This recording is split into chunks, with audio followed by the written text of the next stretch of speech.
dipersembahkan oleh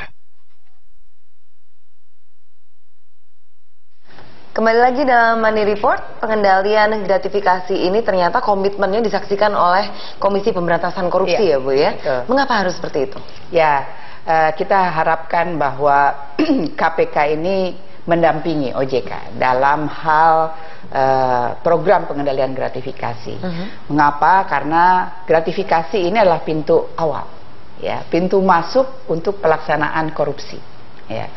Jadi pada tanggal 31 Maret 2015 kemarin, Dewan Komisioner dan Deputi Komisioner OJK melakukan penandatanganan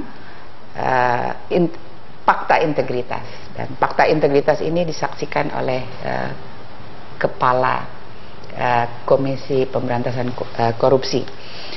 Nah, di situ isinya adalah bahwa semua insan OJK ya tidak akan menerima pemberian dalam bentuk apapun, begitu. Juga fasilitas, apalagi uang. Juga tidak akan memberikan segala sesuatu yang ada kaitannya dengan pekerjaannya. Ya, memberikan, menerima yang ada kaitannya dengan pekerjaannya. Dan di situ betul-betul disaksikan oleh industri. Juga beberapa lembaga penegak hukum ya. Jadi betul-betul mengakatkan bahwa semua insan OJK ini berkomitmen menandatangani fakta untuk tidak melakukan hal-hal seperti itu. Jadi semuanya ini ditujukan agar OJK ini menjadi role model. Tidak ada gratifikasi yang lewat di OJK. Tentunya ya, karena OJK adalah lembaga yang mengawasi, mengatur, dan juga melindungi. Ya, Ibu, bagaimana memperbaiki sumber daya manusia di internal OJK sendiri? Tentunya kita tahu bahwa ada orang lain yang mengawasi, dari dalam juga ada yang mengawasi, tapi bagaimana untuk kualitas manusianya sendiri? Ya, kualitas manusia sendiri kita sudah mulai dengan melaksanakan budaya OJK ini. Kita melakukan change management, bahwa budaya yang kita gariskan itu dilakukan oleh semua insan OJK. Disiplin, tidak menerima, gitu ya, tidak memberikan, dan semuanya dimulai dari hal-hal kecil. Jadi memang tidak mudah ya untuk jika melanggar. Ya, kira-kira apa yang jika melanggar pasti ada peringatan. Dari mulai peringatan lisan dan tertulis maupun sampai yang lebih berat dari itu.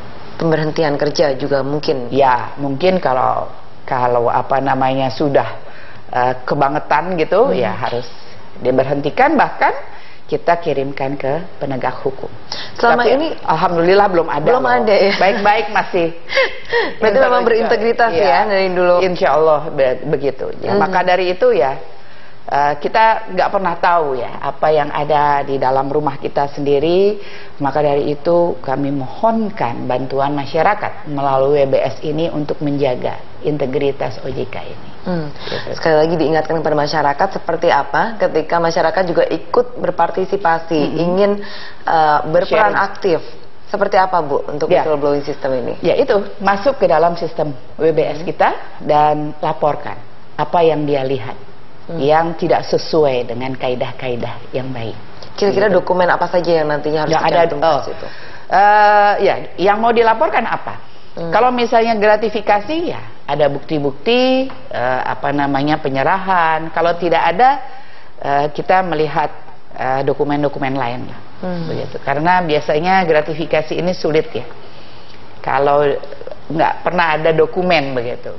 Adanya barangkali dengan sistem-sistem lain. Maka dari itu kita bekerja sama dengan KPK, dengan PPATK, begitu ya, dengan penegak hukum lainnya, supaya bisa ditindaklanjuti. Gitu.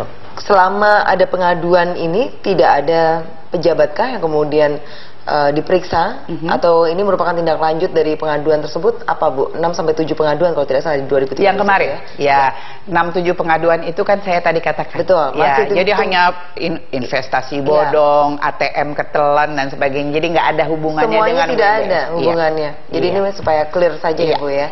Bahwa setelah ini di relaunching maka akan ada pemahaman dari masyarakat bahwa bukan itu loh yang dilaporkan. WBS itu untuk mengadukan pejabat atau staf OJK yang melakukan pekerjaan di luar ketentuan begitu. Jaminan keselamatan ataupun juga jaminan keamanan bagi pelapor ini bagaimana Bu?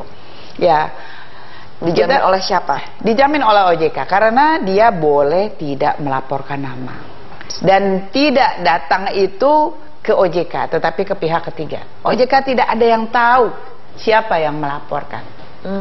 Tidak pernah kita satu orang pejabat pun tahu si A melaporkan si B misalnya. Even itu di dalam satu departemen di OJK atau satu divisi begitu. Tidak tahu. Misalnya ini duduk bersamaan saya mau melaporkan Mbak Dias, itu tidak akan tahu Mbak Dias bahwa saya melaporkan melalui WBS yang betul-betul dijaga keamanan. Sedemikian ketat ya. Dan saya kalau sudah masuk ke dalam WBS dicatat itu passwordnya dan sebagainya, saya bisa melakukan traceable dan trackable sampai di mana pengaduan saya. Begitu. Ya. Kan kalau kurang puas, saya bisa langsung ke konsultan. Saya mau ketemu dong. Saya mau menjelaskan apa yang saya laporkan. Itu lebih baik.